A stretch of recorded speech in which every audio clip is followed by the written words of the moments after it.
Coworking, en compagnie de notre amie évidemment Fatia, qui est aussi l'une des chroniqueuses du Coworking Channel. Alors justement, Fatia qui est venue de Lyon pour participer à cette édition, comment ça se passe? Écoute, j'ai fait un petit peu mon petit tour, un petit périple, et je vois que les gens sont très contents du salon. Très bien. Il y a tout le monde, il y a de tout pour tout le monde, ça c'est très important. Donc les gens trouvent tout effectivement leur bonheur, et c'est pas encore fini, on n'est que début, et puis la fin se passera, je pense, on a de belles surprises.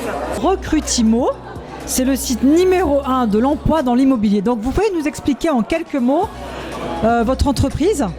Bien sûr, bonjour à tous. En fait, Recrutimo, c'est né il y a bientôt 3 ans, 3 ans maintenant, par un monsieur qui était un ancien DRH et qui s'est reconverti à l'immobilier et qui a décidé d'ouvrir des agences immobilières, donc qui s'est très vite heurté au problème du recrutement et donc a décidé après avoir testé un petit peu tout ce qui existe dans le recrutement, décidé d'ouvrir son propre site.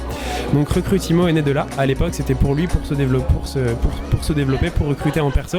Et petit à petit, il a commencé à détecter quelque chose, à partager avec certains de ses collaborateurs le site, et il a décidé de commercialiser Recrutimo pour le développer.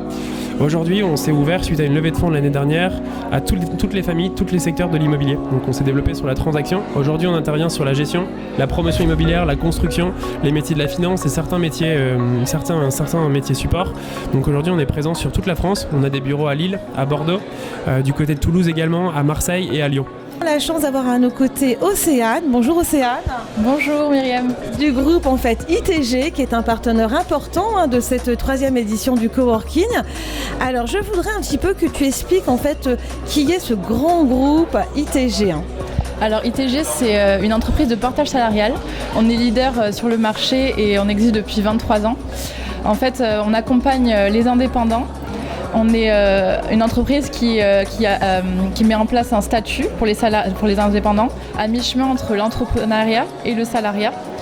Donc ça leur permet de se concentrer sur leur mission, leur tarification et leur offre de services. Et nous, en contrepartie, on va gérer toute la gestion administrative de leur activité et on va les accompagner grâce à des conseillers dédiés et tout un panel de formation qui leur permet d'approfondir leurs compétences. Donc les 5 mots-clés qui représenteraient aujourd'hui, en tout cas à l'instant T, ITG. Alors en 5 mots-clés, le premier ce serait portage salarial, le deuxième ce serait indépendant, le troisième ce serait liberté, le quatrième sécurité et simplicité. Toujours pour Coworking Channel, donc on est au direct de la 3e édition du salon du Coworking. Nous avons la chance de rencontrer une super start-up qui est donc Jérémy de Willcomer qui accompagne notamment Cosoft. Donc ça nous fait plaisir parce que vous venez déjà de Rouen. Alors on vient de Tours. Ah, de Tours, excusez-moi. Mais c'est vrai que Cosoft vient de Rouen, donc il y a un vent d'ouest aujourd'hui sur le salon. Donc la province s'est déplacée. Absolument. Voilà. Alors comment s'est passé vos premières impressions sur cet événement ?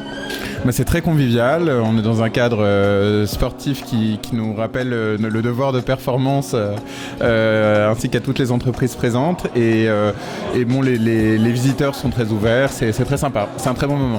D'accord. Alors justement, comme vous êtes au village Start-Upper, vous allez un petit peu expliquer ce que vous faites ? Absolument. Alors Willcomer est un acteur du contrôle d'accès dématérialisé dans le smartphone et donc l'idée c'est de se débarrasser des badges pour un lieu. Quel qu'il soit, le fait d'avoir des visiteurs nécessite, s'il y avait des badges, de programmer des badges, de les distribuer, de les récupérer. C'est toute une logistique, c'est administratif, ça coûte. Et donc l'idée c'est, par exemple avec des logiciels comme Cosoft, qu'une fois que des visiteurs réservent par la plateforme de réservation, qu'ils reçoivent automatiquement leur droit d'accès sur le téléphone. Et donc c'est à ça que sert Willcomer. D'accord. Donc en fait c'est une solution qui va accompagner tous les espaces de coworking, mais pas que. C'est tous les lieux, tout l'immobilier de bureaux flexibles parce qu'on gère les parcours d'utilisation des bâtiments depuis le parking jusqu'aux salles de réunion en passant par les casiers, l'ascenseur. Et là nous avons la chance d'avoir des représentantes toutes féminines qui nous viennent notamment de l'Algérie. Donc à mes côtés à droite, c'est Selma.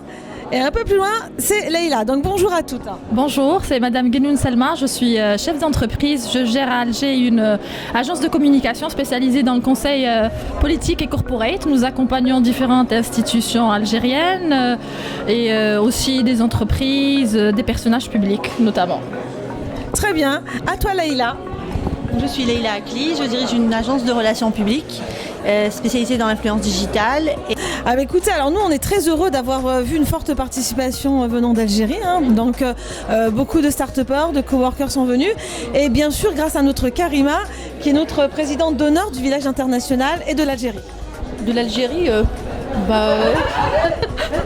c'est trop lourd ça pour l'Algérie. Voilà, bah oui. En fait, je collabore aussi avec Selma et Myriam. On est des filles vraiment au top, un peu cinglées, mais ça va. Pour faire un événement pareil à Paris, au stade Charletti, on a derrière nous, dans le 13e arrondissement, c'est pas vraiment facile pour des femmes, et surtout d'origine algérienne. Il faut vraiment oser, hein. Mais c'est un travail d'équipe et j'ai envie de dire que c'était un travail collaboratif. Donc sur ce salon, tout le monde a agi. Karima t'a agi, Selma t'a agi, Leïla, tout le monde a agi parce qu'on a partagé. Et c'était important que vous soyez là. Dis-moi Selma, donc effectivement tu viens d'arriver. Quelles sont tes impressions justement de ce salon ? Enfin, d'abord, je voudrais te remercier de nous donner la chance, autant que délégation algérienne, des femmes chefs d'entreprise, moi et Leïla, d'être présentes ici, de parler de l'écosystème d'incubation, de l'écosystème des startups, de l'écosystème du cluster. Justement, on a assisté hier avec Leïla et d'autres membres du cluster numérique pour parler avec le gouvernement algérien, précisément avec le ministère de l'Industrie, des opportunités que pourrait offrir le gouvernement algérien par rapport aux opportunités aussi qu'il pourrait offrir aux jeunes Algériens afin de créer cet esprit de travail collaboratif, cet esprit aussi de partage entre les startups et différents espaces coworking. La 3e édition, on s'inscrit principalement dans tout ce qui concerne l'économie collaborative et solidaire, avec tout ce qui concerne notamment le coworking. Et le coworking qui ne situe pas forcément qu'un tiers-lieu, mais qui constitue un environnement qui est lié à l'environnement collaboratif, lié à l'économie collaborative et solidaire. Donc justement, l'économie des tiers-lieux est extrêmement intéressante parce qu'elle permet à tout ce qui concerne les TPE, freelance, les entreprises de pouvoir démarrer dans leur vie quotidienne sans avoir trop de charges, principalement au niveau des loyers. Et quand on a commencé le salon du coworking il y a 3 ans, on a commencé sur l'ancienne PIH de Thalassa qui était privatisée. On a eu un écho qu'on pensait être local et qui finalement était national et voire européen, parce que ça correspondait à une demande. Et l'idée, pourquoi c'était intéressant, c'est tout simplement qu'on est parti du principe que souvent les petites entreprises, les jeunes entrepreneurs n'ont pas forcément de moyens, et on a trouvé que l'idée du coworking, le faire connaître au grand public, était un moyen de se développer plus rapidement. Bon, bonjour à tous, merci d'être présents, merci au Salon du Coworking de nous avoir invités ici pour ce salon. Je trouve ça hyper chouette de faire un salon sur cette thématique. Après le coworking, je pense que ça regroupe beaucoup de choses. Alors nous, notre expérience de coworking, c'est qu'on fait partie d'un espace coworking qui s'appelle l'Atelier des médias, et c'est le premier espace coworking à Lyon qui a jamais existé. Donc c'est un espace associatif et ça veut dire que c'est autogéré, donc autogéré dans le sens où chacun, quand on s'inscrit et qu'on passe les castings, on doit faire un repas avec tous les membres et on vient à midi manger avec eux et on voit si ça match, parce qu'il faut s'assurer que les gens... Donc, c'est bien parce qu'on trouve un espace de travail abordable, mais il faudra aussi s'investir, il faudra s'occuper de la machine à café, faire la trésor de chacun, voilà, c'est chacun un petit groupe, donc voilà, il y a une petite vie qui se passe là-dedans hyper intéressante. Et au final, voilà, Anna et Benjamin pourront en parler, on trouve beaucoup plus qu'un lieu de travail. Donc voilà, ça fait un petit écosystème assez vivant, assez drôle. Et en fait, moi je suis vidéaste et j'en ai fait une série qui s'appelle Planète Coworking, et qui est vraiment inspiré de comment j'ai vécu le coworking. Le Planète Coworking, donc n'hésitez pas à aller voir. Hein. Donc, je voulais juste terminer sur ce petit clin d'œil parce que on est en communauté, donc on retrouve des choses basiques de vie en communauté, et des fois ça frotte. Mais sinon, ça me bien. Vas-y Anna, tu termines. Vous avez compris ce que c'était aussi l'atelier des médias. Et donc la force de communauté, en fait, c'est l'entraide qu'il y a derrière. Et c'est ce qui fait la bienveillance vraiment du lieu et de tous les espaces de coworking. Et en fait, comme moi, je me suis lancée comme freelance, je me suis sentie très seule au départ. J'ai découvert ensuite les espaces de coworking et j'ai compris que j'étais loin d'être la seule dans ce cas-là.